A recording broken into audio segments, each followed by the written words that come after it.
We left off of page 164. Nogu lido tzedakos b'yom kippurim. The custom is that a person commits himself to give tzedakah, give charity on Yom Kippur, baramesim, for the deceased, for those who passed on. This is Yizkar. This is the basis for Yizkar. Ramos is Maskira and the Shemosayim. We mentioned the names of the departed. Even those who passed on, they're also atoned on Yom Kippur. They have kapara, like the living have kapara. Those who passed on have kapara. Let's see Mishna Berura. Vov hamesim l'chein nikra yom haKippurim. Interesting. You know, we refer to Yom Kippur as Yom Kippur, singular. Yom Kippur, but the Torah refers to Yom Kippur as Kippurim in the plural. We refer to it in the singular, the Torah refers to it in the plural. Why the plural? He says, Loshen Rabim Rotzloma L'chaim V'Lamesim. Brings it from Yaakov Weil. That the reason why it's in the plural, because not only are the living atoned, even the dead are atoned. Dameis Kam Yishlam Kapor B'Yom Kippurim. When? Kshenojin Bavuran. When we commit ourselves to give tzedakah on their behalf, then they have kapor. Damrinon ilo yechayu nosin kapkin tzedakah. Va'afil moyoni. He says, because we say that if he would have been alive, he would have given. Va'afil moyoni hayator leiv rotzalitein. And even if, what about if he was impoverished? He didn't have the means to give. But because of the purity of heart, and he would want to give, Hashem would value the will to give as if he would give. This is the Mishnah in Makos. So the person wants to do a mitzvah, and something interferes, and it's something beyond his control. He's not able to do the mitzvah. He gets full credit for doing the mitzvah. Now, what control does a person have in his life? Everything's predestined except one thing: free choice. So what's choice? Choice is the will to do or not to do, right? That's choice. What happens if you want to do and then you're not able to bring it to fruition? In terms of what's within your ability, you've done what within your ability to do. Beyond that, because God didn't let you do.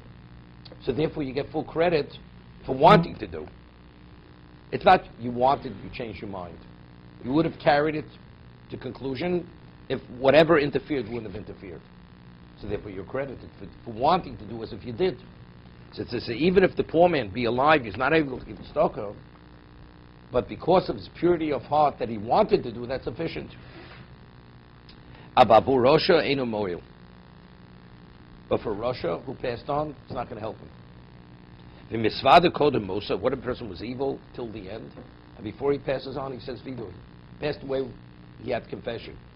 And he was sincere in his Vidui before he died, right? So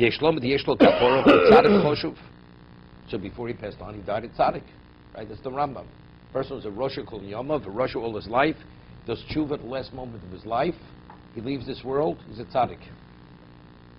I don't know why he brings it in the name of the Pri Megadim. I mean, it's a Rambam, it's a Gemara, Stavra de Maben Nosim Yaroviv. He says, what about if a son gives on behalf of his father?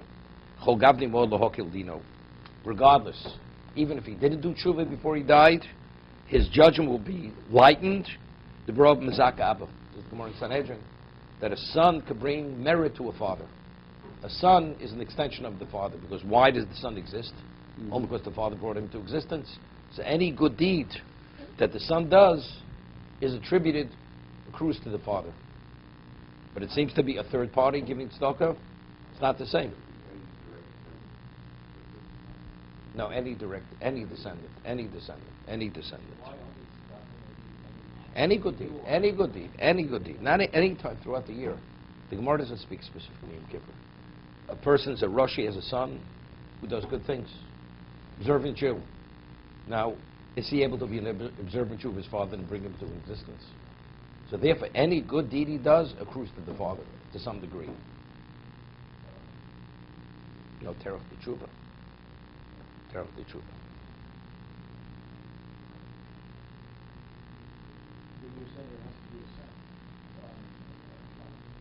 It's an interesting thing. No, because that he did during his lifetime. He's the one who did that.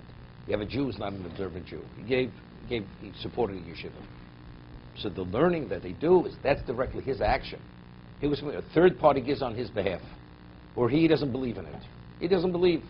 The third party says, "Oh, I want to bring merit to him." Doesn't help. From here, it seems to be doesn't help.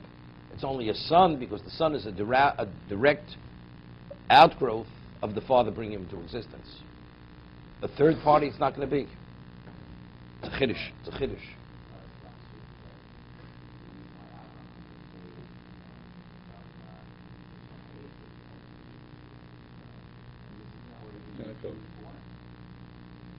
No, it's different. It's different. He was saying he was a Russia, something else.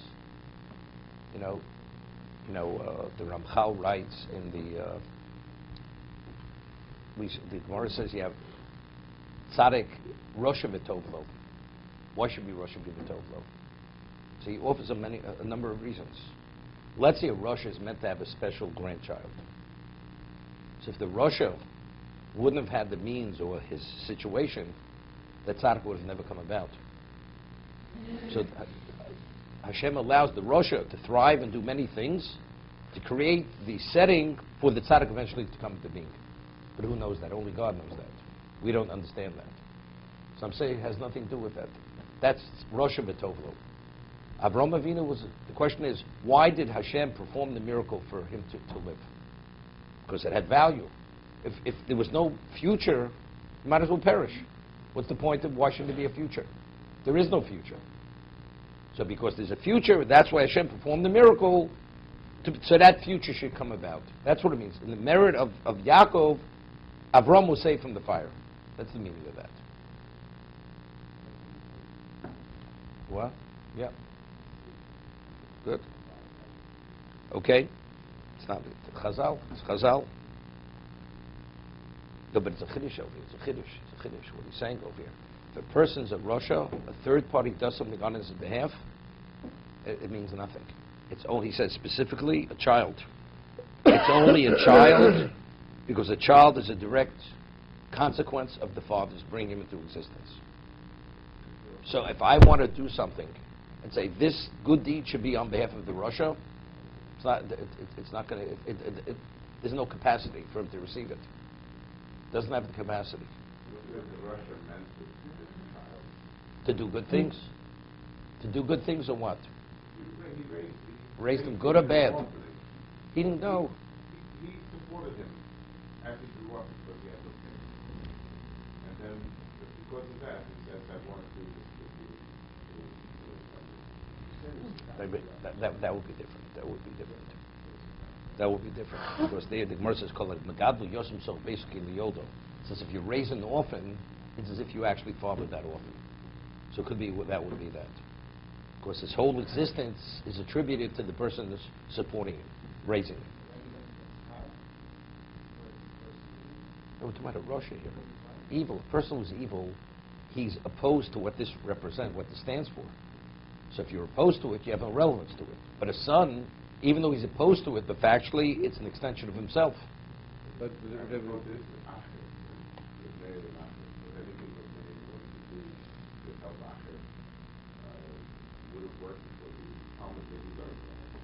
no, it says he burnt in Gehenna. He had to pray for it, take him out of Gehenna. Rebbeinu prayed that Hashem should take Acher out of Gehenna. Otherwise he would. Okay? That's something else. That could be Saragossa, Kodesh Baruch Hu Mekayim. It's a whole different level. He was speaking about specifically Russia. What if you want to do something and we have a third party who's not a Russia? Seems to be good. Then it would be good. It would be good. It would be a good thing. Even though there's a famous story with the Chovot Chaim. The Chovot Chaim, you know what a dibik is. A dibik is a forlorn soul, and it entered into a certain person. And the story has to do with South Africa. And they brought it was a girl, young girl. They bring the young girl to the Chovot Chaim. And Rebbe Chanan used to tell, Rebbe Chanan was from Zech Tzaddik Baruch, he used to tell over the story in Purim. used to tell the story because he was part of the Kol Kochim. The 10 people learned the Chovot Chaim's Koler, and the Chovot Chaim says to this soul. So until then, the girl was literally behaved like a level of insanity, throwing, convulsing, spewing profane, vile language. It was unbelievable. And so Chovot Chaim says to the person, to the soul, "Who are you?" The moment he said, "Who are you?" the girl calmed down. The soul, this forlorn soul, behaved itself. So he says, "Who are you?" First, why did you enter into this girl's body? That's the first question he asked. The soul says because she drank water and without saying a bracha. So therefore, that was the entry point that I was able to go into her body. Not to a little child. She was an adult, teenager. That's why I was able to go into her body. Because a soul has to be in a body. That's like a refuge. Otherwise, the suffering is beyond. So he says, "Who are you? Who are you?" So before he responded, the soul said to the Chovot Chaim, which was embarrassing to the Chovot Chaim. Usually a soul could see many things about a person. So the soul says to the Chovot Chaim that in the world to come, the Chovot Chaim's level of diligence to learning and application is the equivalent of a Tana, the way a Tana applies himself. Not to waste a moment, fully invested. His life is fully invested in Kedusha. That's what this is. It's embarrassing to Chovot Chaim. This is in the presence of his 10 Talmidim. His students were there. So he says, "Who are you?" So he says, "I was a Jew who studied in yeshiva, left Telz, went to South Africa." Told them a whole story, how he violated Shabbos. He was on an ivory hunt, and he violated Shabbos, and eventually married non-Jewish women, fathered children, and one day he was going down one of the rivers in South Africa on a boat, and the boat gave a jolt, he fell over the side, and he drowned. That's who he is. So Chovot Chaim says to him, "Did you do tshuva before you died?" That's the question that Chovot Chaim asked him. He says, "It happened so quickly, I didn't have a chance." That's what he answered, the Chovot Chaim. "That's who I am." So the soul only agreed to leave the body of the girl, so the Chovot Chaim says, "You must leave the body." And the Chovot Chaim said, "If you leave the body, the Kollel will study Mishnayos on your behalf of your neshama, and will say Kaddish in the Kollel for you. And only then did this dibik to leave the body of the girl." Say they were learning Mishnayos for Russia. They said Kaddish for Russia. This was the schus. This was a schus for the soul. That's the story of the Chovot Chaim. Rabbi Chanan used to say the story over on Purim every year. Is this what prompted him to write that sefer about how to deal with when he wrote the sefer for the people who left the South Africa, how to keep Shabbos? No. He had enough, incidences without that. Okay. Of course, to save the life of the girl. Of course, she would have died otherwise. Where's the